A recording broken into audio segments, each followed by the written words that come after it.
Hello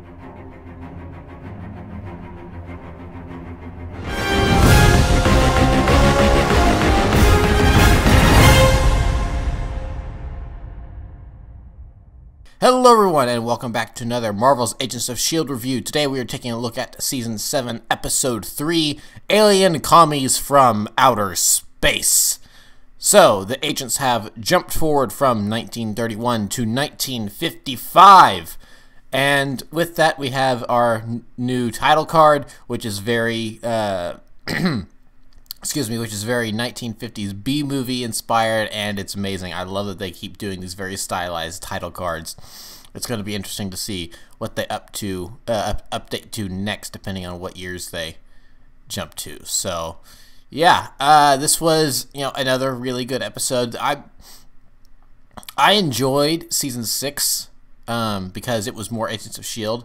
But so far, I think this season is far and away better than Season 6 was. Season 6, they were definitely trying to figure out how to tell their story in a more truncated manner with only 13 episodes as opposed to the regular 22 they were used to. And so because of that, I think Season 6 kind of faltered in a couple ways. Overall, I still really enjoyed the season, but Season 6 is probably on the lower end of seasons when it comes to what I think are the best or my favorite seasons or whatever. So far, this season, way more enjoyable from the outset. We're 3 episodes in, and there's this constant energy, I guess is a good word. There's momentum. That's the word I was looking for. There's this constant momentum. It's always moving. There's a good, very, very good flow here. Honestly, the way I think when the season's going to be done and it's wrapped up and it's all going to be on Netflix or Disney Plus or wherever it's going to end up, and people are watching it, there is going to be that Season 7 episode number divide when you go to queue up the episodes. But honestly, I think this is going to play with Season 6 pretty well, and it's going to make Season 6 and 7 kind of seem like one season that were just kind of split between 2 years for whatever odd reason. Because, there's not really... Most of the time with seasons of Agents of S.H.I.E.L.D., there's some sort of little time skip or a gap or a little bit of time has gone by, so we can get things moving. Of course, with the jump between Season 1 and 2, Coulson started to build S.H.I.E.L.D. back up after it fell to Hydra in Winter Soldier. And so, you saw things start to get a little more active again, because they started out at that base with Agent Koenig number 2, and Fitz was in a coma, and then we skip forward. Now they've got all these people running around. Fitz is now a little better. Simmons has gone undercover in Hydra, blah, blah, blah, etc. Then there is a little bit of a jump with the ending of Season 2 into 3. Simmons had gone missing. Fitz was going crazy because, he couldn't live without her. All that. There was a jump between Season 3 and 4, obviously. We learned that there's a new director of S.H.I.E.L.D. Coulson is no longer the director. Daisy has gone AWOL. She's running around being a vigilante. Ghost Rider shows up. And then there was an obvious time skip between Seasons 4 and 5 because, well, they went to the future. They got zapped to the future. Now, in terms of watching from where the moment they get zapped to the future, it's actually pretty much the next moment. There's not really too much of a time skip from a character perspective because we watch them arrive into the future. But, so yeah, so I suppose that one kind of flows immediately from Season 4 into 5. But then there is another jump between Seasons 5 and 6 because, Coulson has since died. He and May went to vacation in Tahiti. I'm assuming it was Tahiti. I can't remember if it was actually Tahiti. And so, things have really changed around the base. Daisy and Simmons are still looking for Prime Timeline Fitz. Would he have been Prime Timeline Fitz, or would he have been alternate timeline Fitz? Whatever, you know what I mean. Cryogenically frozen Fitz. So there's a little bit of a jump of time there, but then between 6 and 7, there's no time skip. We're immediately right back into it. So it's going to be interesting going back and rewatching all this sometime in the future, because season 6 and 7 are going to flow into each other pretty well. So, and so far, because of that, because, this season kind of picked up mid-story, it didn't stop to do a time skip or anything like that. This season has been flowing pretty well, and I really, really enjoy that about this. So let me see here. What happened in this episode? So obviously a lot happened. There was more undercover shenanigans. That's kind of a time travel. I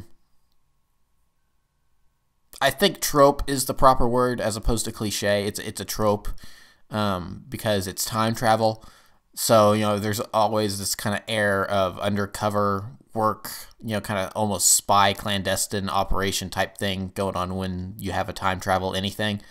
Most of the time, most of the time, there is sometimes, like Doctor Who, sometimes, the Doctor and whoever the companion is for that week will just kind of saunter around like they own the place.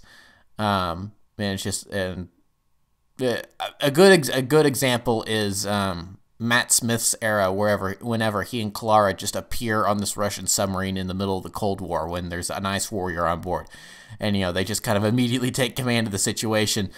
Show them some credentials with the psychic paper, and then they're just off to the races and good to go. There's no, it's like, yes, we're from the Kremlin and we're trying to blend in. It's like, nope, I'm an alien. She's my buddy. We're here to solve your problem. Hey, we thought this was Vegas, but something's gone wrong here. Let's try not to die. So, yeah. So Doctor Who doesn't do that all the time, but Back to the Future, of course, Marty has to blend in or else risk messing up the timeline, stuff like that. Other time travel stories have gotten into other stuff like that.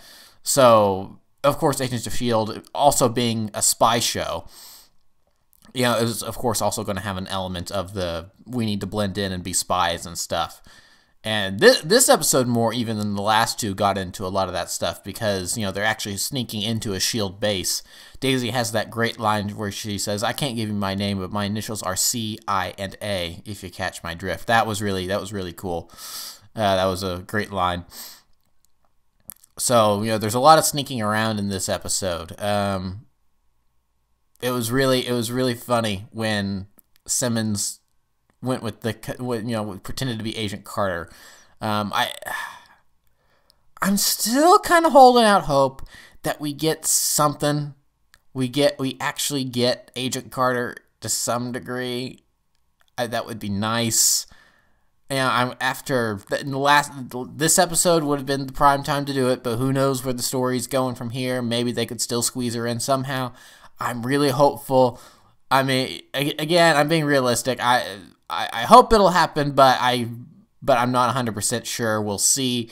Right now, I'm just happy that Sousa is here. So, that was really cool seeing Sousa where he shows up and, he kind of he's kind of showing up because he still runs the old SSR office in LA. Obviously, it's been, from when season 2 of Agent Carter ended, that was what, 47?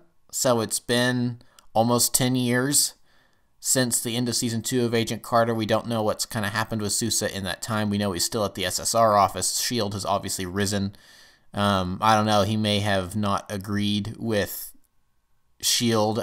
as a creation and some of the old Hydra scientists being brought in with Operation Paperclip, and that's something that got him and Carter to break up. And so that's why they're not really working together. But obviously he still cares about her because when he hears that Carter's on base, he does that whole thing where he slicks back his hair. He's like, okay, how do I look? How do I look? I gotta impress the ex. I gotta make sure, she still likes me and all that stuff. And then of course it's Simmons that's there, and it's not Agent Carter. And then Simmons knows. She knows her S.H.I.E.L.D. history. He goes, "Your surname wouldn't happen to be Sousa, would it?" And it's like, yes. It's like, former partner of Peggy Carter. Okay, yep, I know when I've been had. I suppose you'll be arresting me now. It's like, oh, you got this all figured out, don't you? So I mean that was fun. I mean they didn't know that Sousa was going to be there. There's no way they could have known. Otherwise, Peggy Carter was the perfect cover for Simmons. She's British. Most of these people wouldn't have ever met Agent Carter. You know, there would have been no way to know. So I mean that was so much fun. I loved every second of that. And then their little, I guess they never really got a chance to interview everyone because, you know, they're just trying to just trying to get emotional reactions out of everyone. And the various ways that they went about doing that was just honestly hilarious. Coulson just going, moist, moist, moist. That... It's like, was this... I wonder if that stuff was even scripted. Because that seems like, where in your head do you decide to make that a joke in your episode? I feel like some of the stuff obviously scripted and written, like yelling at the old lady on the bus. It's like, you see this turtle, you turn him over, now he's baking in the hot sun, and you walk away. You could help him, but you don't. Why do you do that? You're trying to make sure she's not a Chronicom. That's something that you script. Obviously, that's clearly written, but some of the other stuff that they did was like, specifically the moist thing. That was, it's like, did you just ask them to riff? See if they can make people uncomfortable. So that, calling John Wayne overrated, that was hilarious. That was really funny.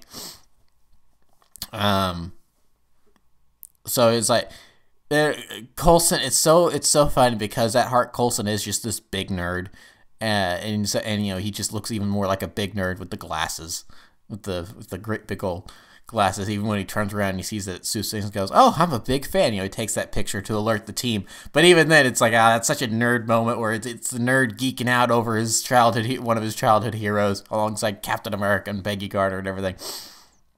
So. Clark Gregg is so much fun in this show. A couple weeks ago when the first episode aired, I went over all the different roles he's now played on S.H.I.E.L.D. He's so much fun. I love Clark Gregg. I wonder what he's going to do after this because, you know, I don't think he's ever going to be done playing Agent Coulson.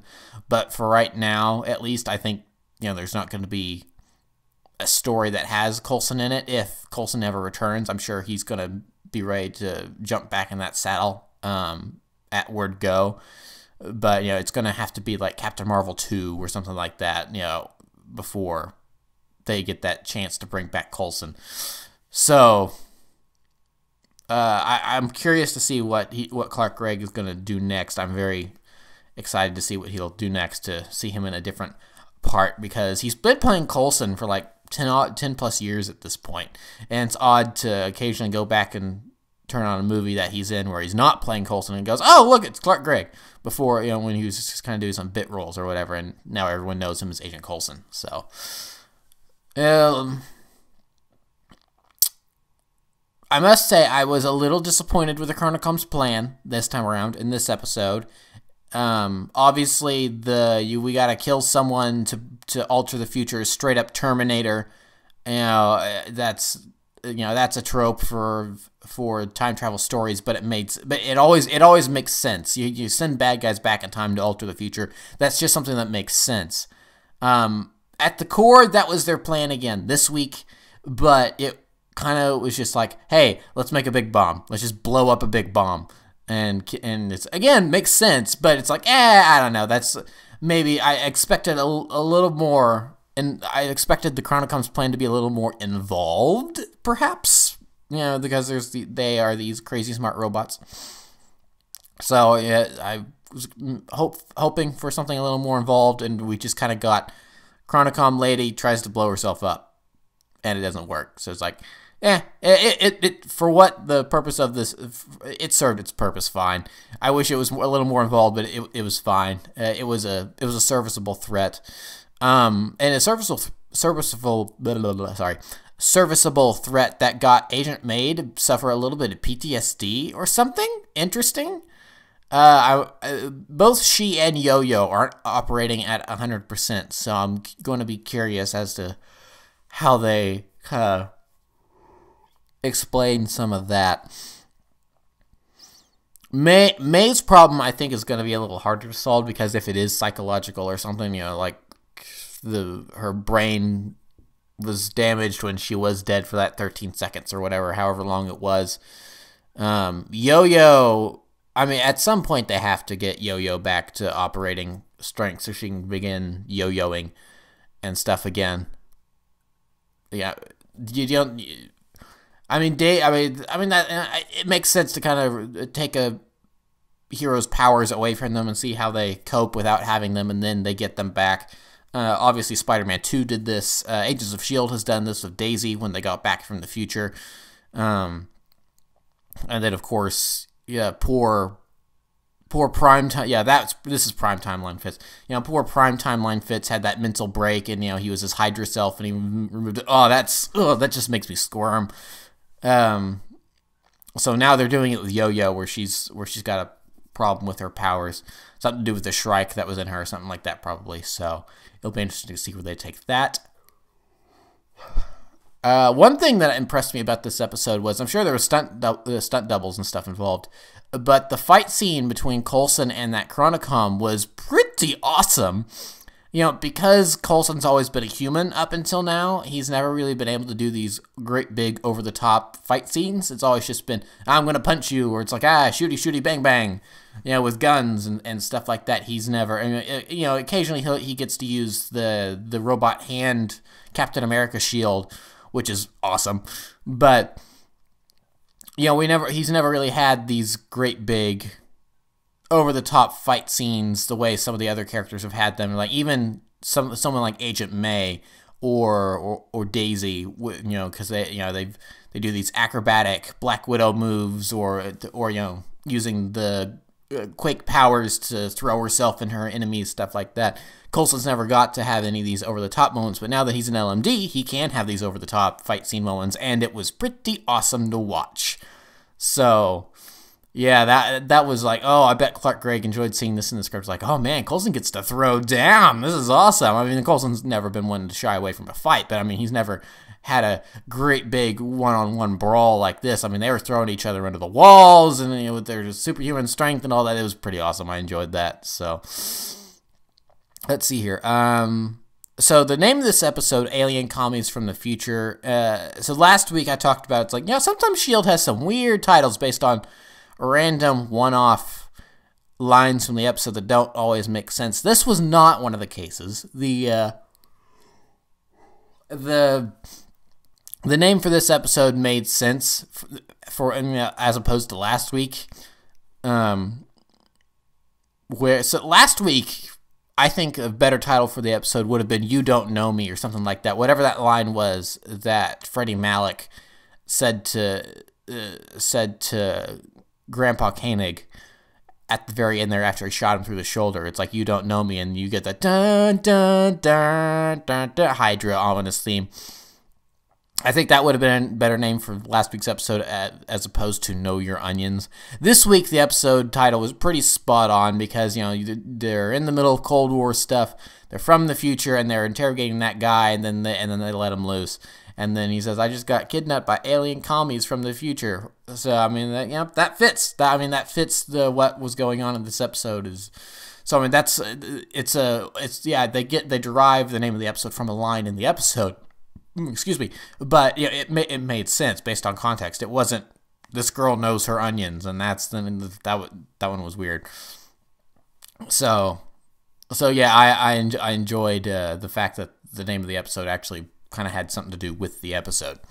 So let's see here. So yeah, it was actually kind of funny how hilariously over the top racist that guy was.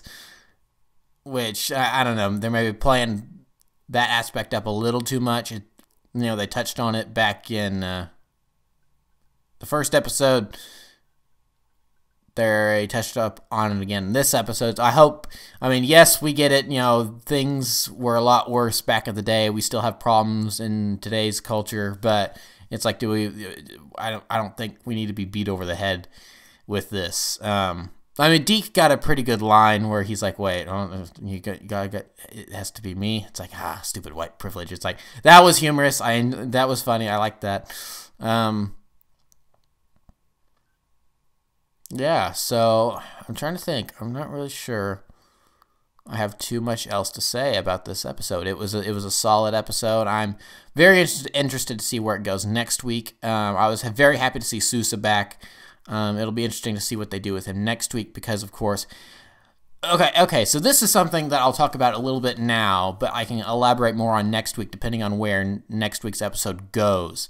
But Daniel Sousa, it's interesting to see what they're doing with his character now that Endgame is over. It's out, it's over. We know the story.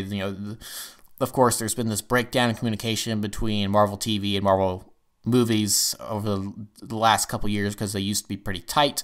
Agents of S.H.I.E.L.D. was tied very closely into the MCU, and then over time it became more detached because they stopped getting the battle plan or whatever from Feige because he was having a fight with the guy that did run Marvel TV. I forget his name at the moment. So Sousa, obviously the way things were looking for a while is that Sousa was going to be Peggy Carter's husband. That was who she was talking about in Winter Soldier when Cap was at the Smithsonian watching at his exhibit. And then there's that old stuff from the 50s, Peggy Carter talking about her husband and how Cap had saved him during the war, as it turned out. A lot of us were thinking, that was going to be Sousa. I think that's definitely where the writers were pointing that towards.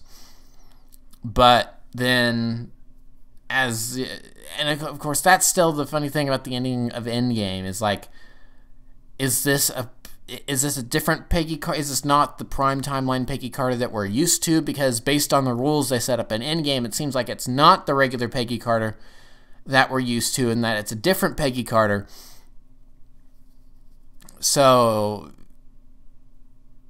this is a Peggy Carter that did get to live her life with Steve, but it's not the one that we would call the prime timeline Peggy Carter that we met back in the first Avenger and that we saw die. Well, we didn't see her die, but we had the funeral for her in Civil War. It's like, it's not that Peggy. It's a Peggy from a different timeline. So was Sousa her husband in that timeline? Because honestly, I understand why they made that decision.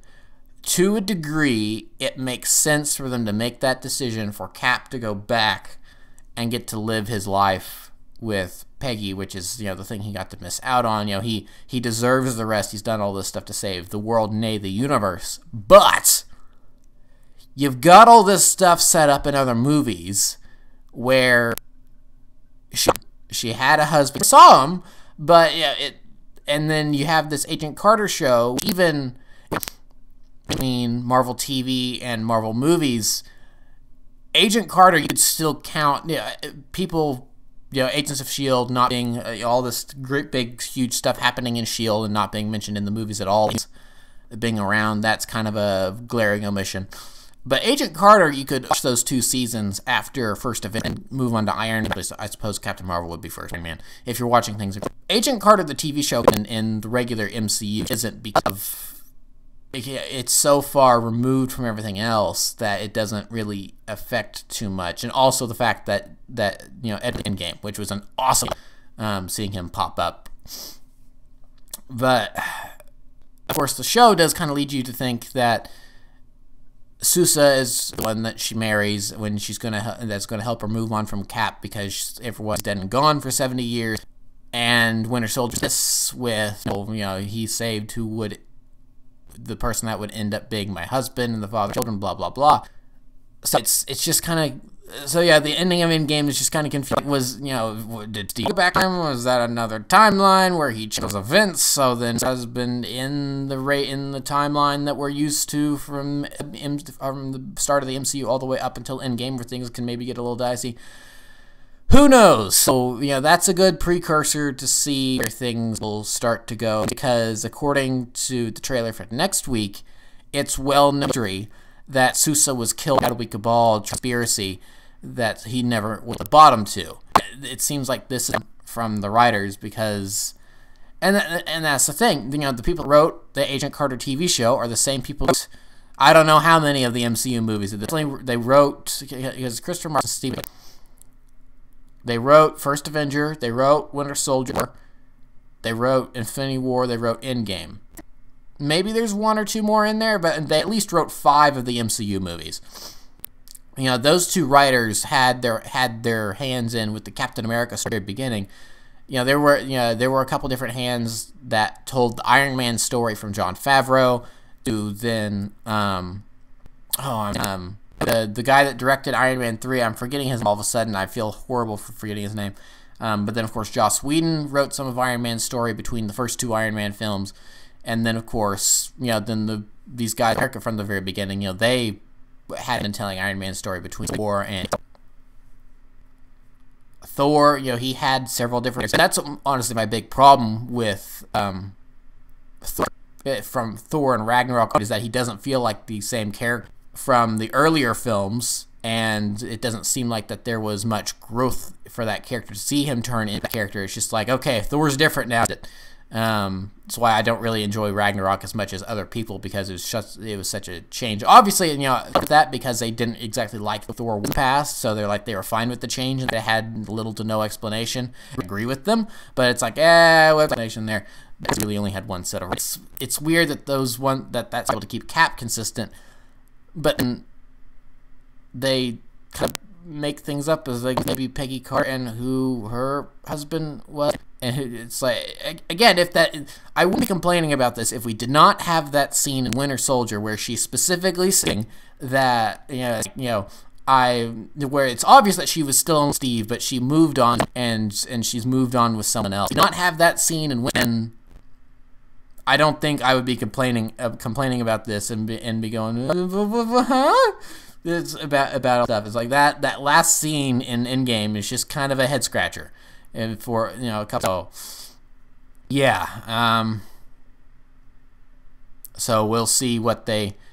The interview, it's like he knew that he was always going to be second fiddle to Captain America, and to a degree, even if his character was going to be who Peggy eventually married, then to a degree, still playing second fiddle to Captain America, because she was obviously his her first real love. She was engaged to that one guy back and it obviously didn't work out. But I kind of sorry for that character, because it's obvious that they were pointing him in one direction, did a thing, and changed the story. It's just one of those ways where it's like, I just kind of in movies had not had their little feud, and things would have been able to be communicated. It's great they were able to get the cameo in there. So, as far as the MCU is concerned, as of the end of Endgame, Daniel Sousa it just doesn't exist. So frustrating to say the least. For a franchise itself on being super connected, everything matters, and with their connections, and it just that dream has kind of fallen over the years. Was that ever achieved? Like, there was a time where where you had the MCU was going on, the background people having their own adventures in the MCU, and the people that the street level never really affected. They were there. They existed in the universe. You had Daredevil, you had Jessica Jones, you had Luke Cage, you had Iron Fist, the Punisher. You had it's like, again, they're not gonna be showing up for any of these really big battles and helping to swing the tide, but they do exist in the glimmer of hope that they could maybe, hopefully, show up somehow, as a cameo or something. My pipe dream, man, this would have been awesome days. The beginning of Infinity War, the giant flying donut shows up over New York, and Doctor Strange and out, and they're like, all these people cuts to, and Jessica Jones is walking down the street, and the wind whips up, and she looks up, and she just goes, "That's above my pay," walks away, and it's like, it would have been 30 seconds or less. They probably, she probably would need Kristen Ritter probably wouldn't have even needed to show up on set. They probably, because they were around the same time, if I remember correctly, they could have just, filmed her on set and then just sent that footage over to Marvel HQ, and it's like, it would have perfect. That's all I would have asked for. It would have made perfect sense, but no, I mean, at this point, the Netflix stuff, Cloak and Dagger, not that I've watched Runaways. Cloak and Dagger is actually a decent show. They just have awful season finales. You know, that stuff is just not in the MCU. I've come to accept that.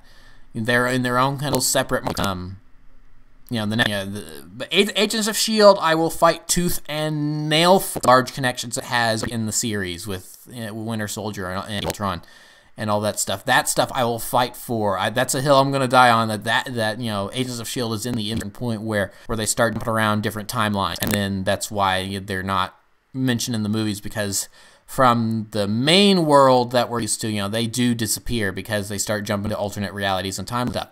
I can totally buy that. It's comic books, it's science fiction, it works. And of course, it's happened so far in the past that it doesn't contradict anything, so they can keep that, you know, so that can stay, you know, I think Carter being canon to the MCU, like some people do with S.H.I.E.L.D. But so yeah, it'll be interesting to see. That's kind of my big roundabout tangent way of saying I'm very, very interested to see what they do with Sousa next episode. Yeah, that is all for this. Well, no, I talked about this episode for about 25 minutes. In the last 5 or 6 minutes, I went about the MCU and interconnectivity and stuff like that. But yeah, that'll be it for this episode. I'm excited to see where things go next week, and I will see you guys then. I have trouble speaking today. So, thank you for watching, and goodbye.